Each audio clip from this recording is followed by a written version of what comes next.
My wife announced while setting up the nursery. After this baby arrives, I'm done with you. Child support will handle everything.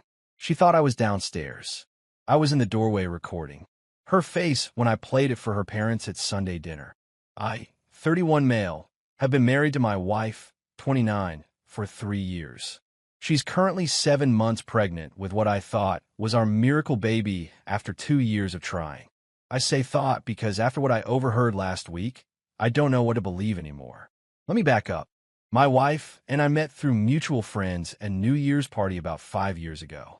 She was charming, ambitious, beautiful. I was a decent guy with a stable job in IT consulting.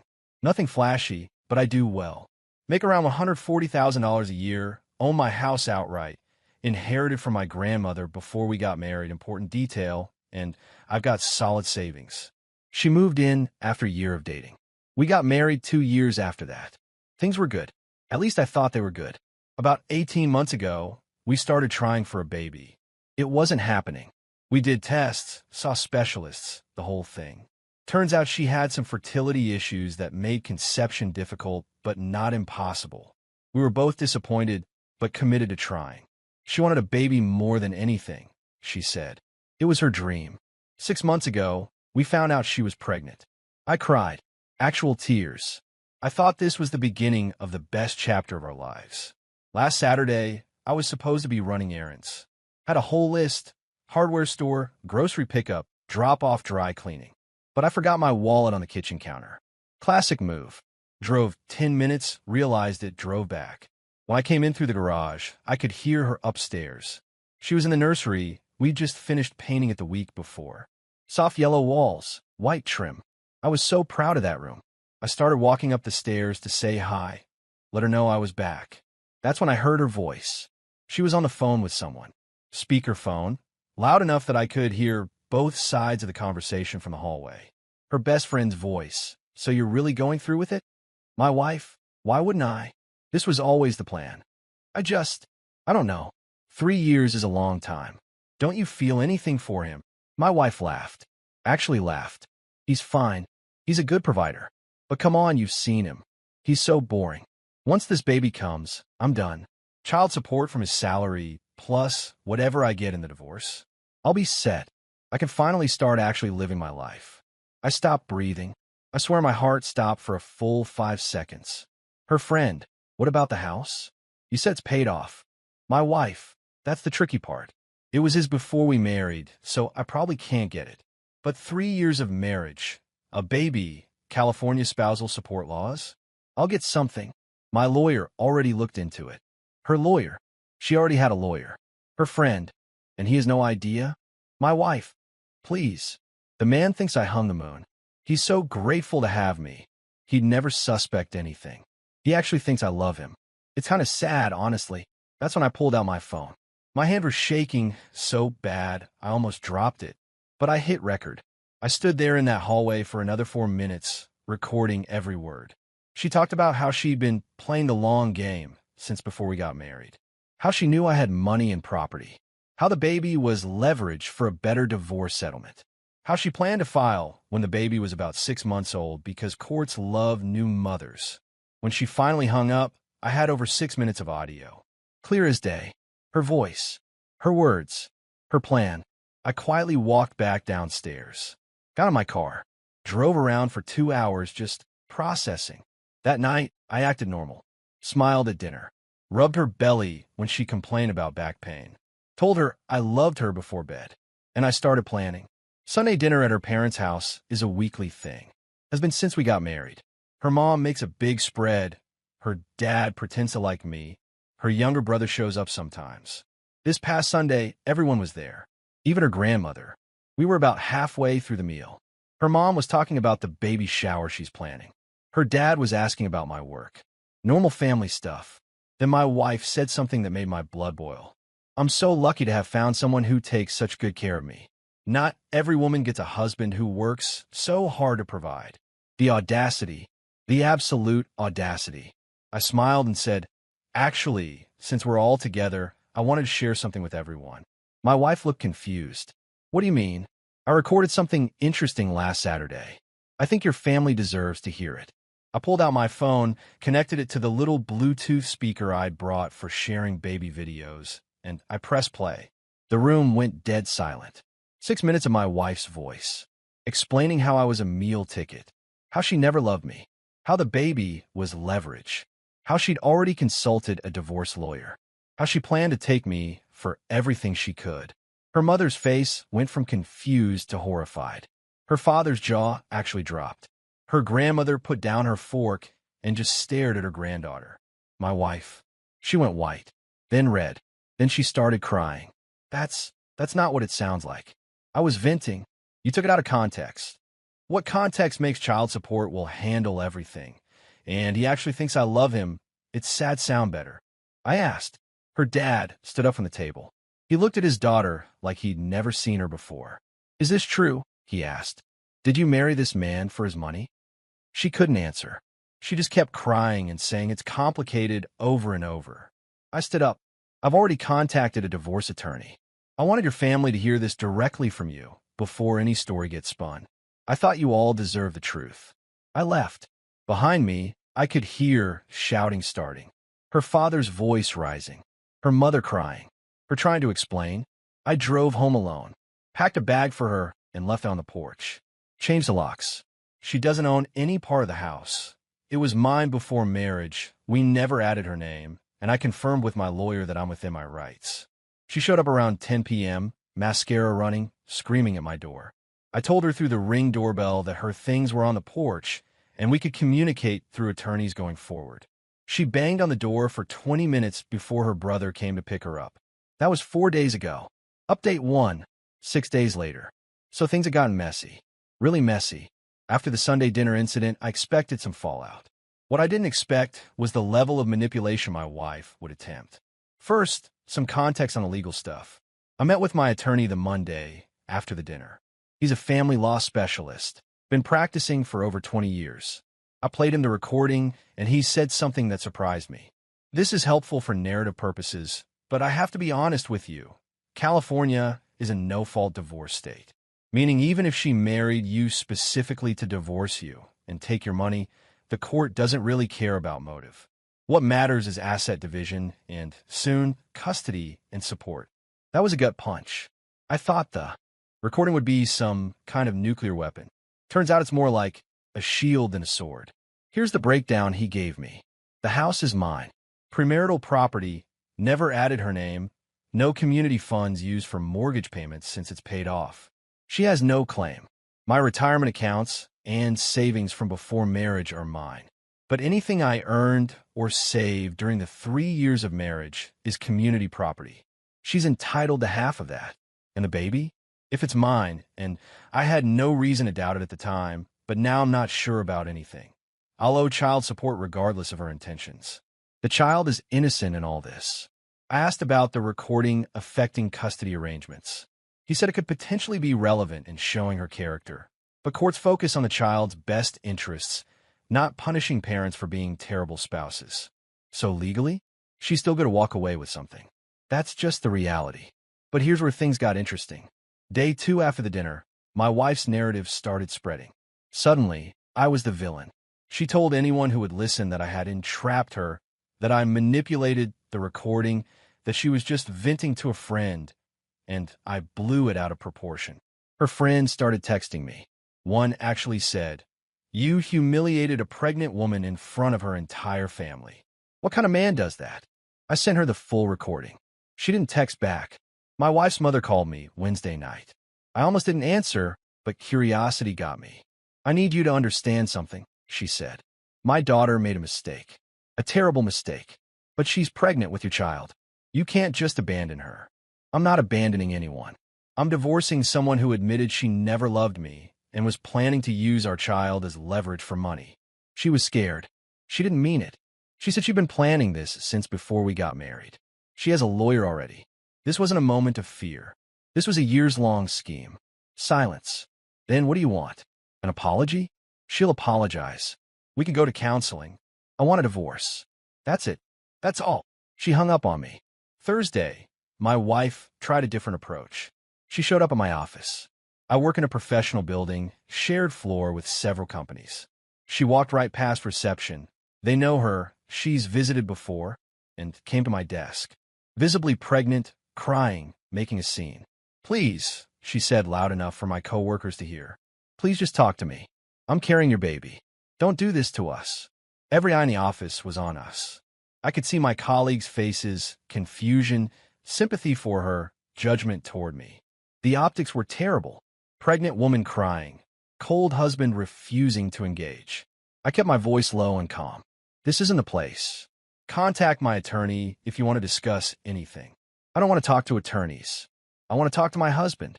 "You should have thought about that before you spent 3 years planning how to divorce me and take my money." I said it just loud enough that a few nearby coworkers heard. Their expressions shifted slightly. But still, I looked like the bad guy. That's just how it works. She eventually left when building security came up. But the damage was done. I could feel the whispers starting. Friday brought the real escalation. I got a call from a detective. My wife had filed a report claiming I had emotionally abused her throughout our marriage, and she was afraid for her safety. She'd also claimed I threw her out on the street while pregnant. The detective was professional. Asked me for my side. I explained the situation, offered to share the recording and my attorney's contact info. He took notes, said they'd be in touch. My attorney said this was a common tactic. Establish a narrative of abuse to gain advantage in divorce proceedings and potential custody disputes. He advised me to document everything, avoid any contact with her, and let him handle communications. So that's where I am. 6 days in. My wife is telling everyone I'm an abuser. I'm facing a divorce that will cost me money regardless of her intentions. And somewhere in all this, there's a baby coming who didn't ask for any of it. The recording protected me from being blindsided. It protected me from her narrative. But it didn't protect me from the reality that divorce is expensive and messy and rarely feels like justice. Update 2, 3 weeks later. All right, buckle up because the last 3 weeks have been a roller coaster. First, the police situation resolved quickly. The detective reviewed everything. My recording, my documentation, statements from witnesses who were at the Sunday dinner. He told my attorney that no charges would be filed and the report would be noted as unfounded. My wife's attempt to paint me as an abuser failed, but she wasn't done trying. Week 2, she went to her parents with a new story. Apparently, she told them I had been neglecting her emotional needs for years, and her conversation with her friend was just processing her unhappiness, not actual planning. She claimed the lawyer she mentioned was someone she'd consulted about options, not an actual divorce attorney. Her father called me. I was surprised. I figured her family had written me off. "I need to ask you something directly," he said. "Man to man. Go ahead. My daughter says you were cold and distant throughout your marriage. That you made her feel unloved. That's why she said those things. Is any of that true?" I thought about it. Really thought about it. "I'm not a perfect husband," I said. "I work a lot. I'm not the most emotionally expressive person. But I never neglected her. I never mistreated her. And I never, not once, planned to use her or leave her for money. That's the difference." He was quiet for a moment. I heard the recording. "She said she never loved you. She said the baby was leverage." Yeah, I don't know how to process that. She's my daughter. But what she said, he trailed off. "I just needed to hear your side without the crying and the excuses. I appreciate that. For what it's worth, I'm sorry. I thought you were a good match for her. Thought you'd take care of her. Turns out she didn't deserve that." That conversation meant more than I expected. Her own father, acknowledging what she'd done. But the real bombshell came in week 3. My attorney got the discovery document from her side. Financial disclosures, asset declarations, the standard stuff. And buried in there was something that made my stomach drop. Credit card statements showing charges at a hotel. 3 different dates over the past year, all while I was traveling for work. I asked my attorney what that meant. He said it could be nothing. Maybe she stayed somewhere for a spa day or met friends. But combined with everything else, he suggested I might want to get a paternity test. A paternity test for the baby I'd been preparing for. The baby I cried over when we found out. I agreed to request one as part of proceedings. When my wife's attorney received that request, apparently all hell broke loose. She called me directly against her attorney's advice, against my attorney's cease and desist, just called my cell phone at 11 p.m. on a Tuesday. You're really doing this? A paternity test? Are you serious right now? You had hotel charges on your credit card for nights. I was out of town. What am I supposed to think? I told you about those. I stayed with my friend when she was going through her divorce. You never told me anything about that. Silence. The baby is yours, she finally said. I swear to God the baby is yours. You're humiliating me for nothing. Then the test will prove that, and we can move on. She hung up. The test was court-ordered as part of the proceedings. Non-invasive prenatal paternity test. They can do it with a blood draw from the mother now. Results take about a week. While we waited, her behavior escalated again. She started a private social media group, one of those support circles for women going through difficult divorces. Except instead of support, it was basically a coordinated campaign to trash me. Screenshots started getting back to me from mutual friends who'd been added. She posted about my controlling behavior. She posted about how I recorded her without consent, legal in California for conversations you're part of, and I was close enough to be considered a participant according to my attorney. She posted about how I was forcing her to take a paternity test to humiliate her. One of our mutual friends, a woman I actually respected, sent me a screenshot with the message. I thought you should see this. I don't know what to believe anymore, but this seems one-sided. I sent her the original recording. No commentary, just the audio. She responded, holy crap. She really said all that. Every word. That friend left the group that night. Apparently messaged my wife saying she couldn't support this narrative anymore.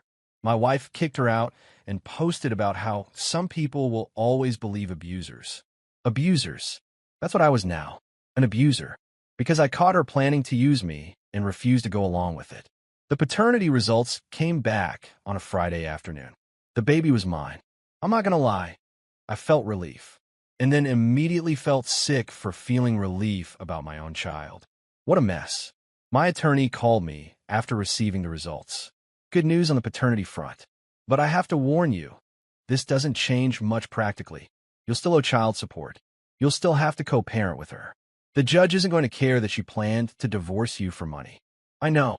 What I can tell you is that the recording, combined with her behavior during these proceedings, the false police report, the social media campaign, showing up at your workplace, all of this can be used to establish a pattern. It won't punish her, but it protects you. It makes it very hard for her to claim you were the problem when she's documented being this. Fair enough. I'll take protection over punishment at this point. Final update, 2 months later. This will be my last update. Things have more or less settled into a new reality, and I think I owe everyone who followed along some closure. The divorce was finalized 3 weeks ago. Here's what the settlement looked like. She got half of the money I earned and saved during our 3-year marriage. That came out to about $86,000. Not a small amount. It hurt to write that check, knowing what I know now. But that's the law. Community property means community property, regardless of whether your spouse ever actually loved you. The house stayed mine. My attorney fought hard on that one. And since it was clearly premarital property with no commingling of funds, the judge agreed. Child support was calculated based on our incomes and the custody arrangement. I pay $1,840 a month. That's the standard calculation for my income level with the visitation schedule we agreed to. Custody. We have joint legal custody, but she has primary physical custody. I get the baby every other weekend and 1 evening per week. My attorney said this was actually a good outcome for a father in my situation. Courts typically favor mothers for primary custody of infants, especially nursing mothers. So yeah, she got money. She got primary custody. On paper, you could say she won. But here's what she lost. Her family.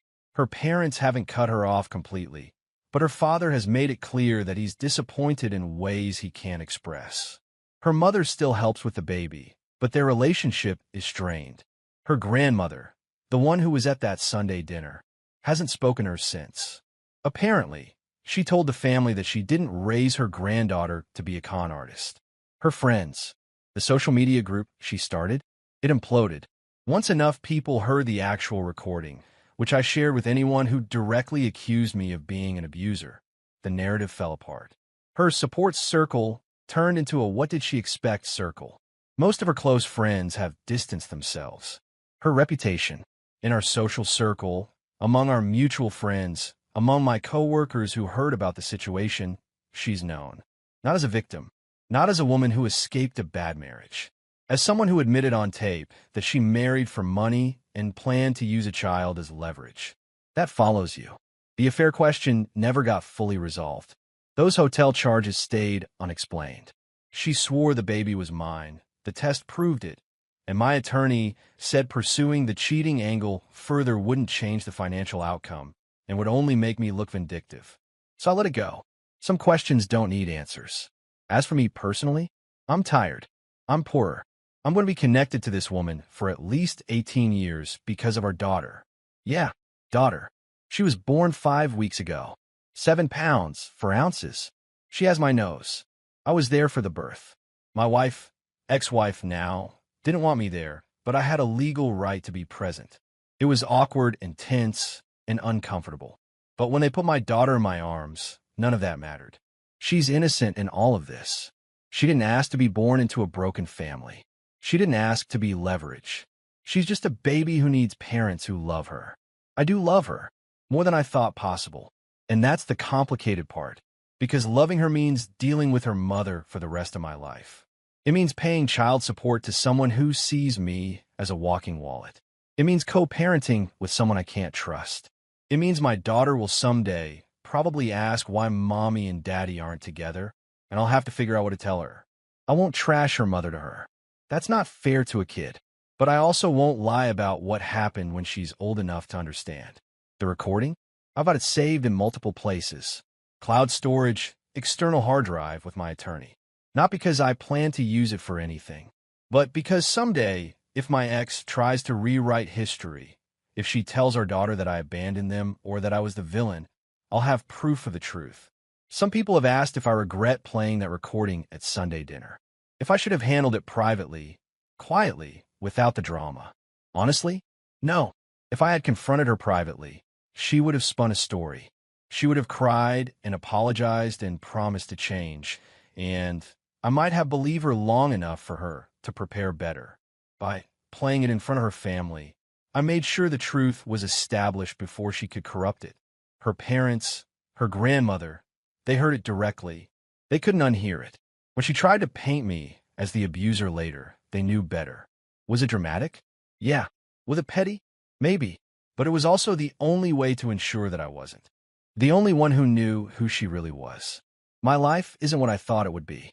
At 31, I imagined I'd be starting a family with a partner who loved me. Instead, I'm a divorced dad with partial custody and a monthly support payment to someone who never loved me at all. But I have my house. I have my self-respect. I have proof that I'm not what she tried to make me look like. And I have a daughter who, despite everything, I already love more than anything. That's how to count for something. To anyone reading this who suspects they're being used, trust your gut. Pay attention to the inconsistencies. And if you ever get the chance to find out the truth, take it. Even if the truth hurts. Even if it blows up your life. Because living with the truth is better than building a future on lies. Thanks for following along. I'm done updating. Time to focus on being a good dad.